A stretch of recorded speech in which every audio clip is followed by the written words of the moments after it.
Қазақстандық бірінші лоукастер Flyarystan әуе компаниясы Айжан атты инновациялық қызмет ұсынатын терминалдарының тұсаукесерін халықаралық Нұрсұлтан Назарбаев әуежайында өткізді.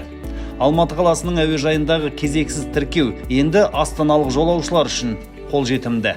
Жолаушыларға ыңғайлы болады, уақытын азайтады, регистрациясының уақытын азайтады.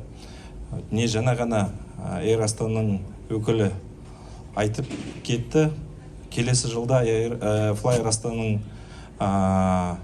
самолеттерінің саны 2 есе көбейеді. Ол өте жақсы жаңалық. Неге десеңіз, самолет көбейгенде бағыттары да көбейеді, бағасы да арзандайды. Бұдан бұлай Flyarystan астаналық жолаушылары тіркеуді кезексіз жол жүкті 8 терминалдың бірінде санаулы уақытта өлшеп тапсыра алады.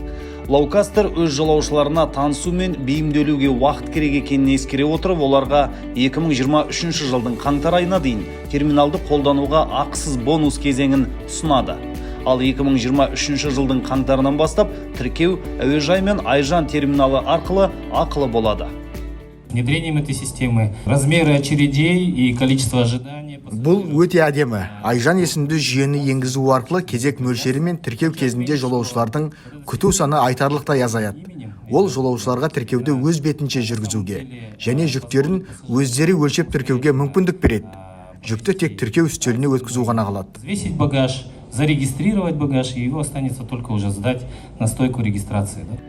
Жолаушылар Flyarystan мобильдік қосымшасында немесе Flyarystan.com сайтында тіркеуді тегін алдын ала өте алады. Қазіргі кезеңде Айжан терминалдары өз бетімен тіркеуді тек ішкі рейстерге ұсынады, ал кейін халықаралық рейстерде қосылады.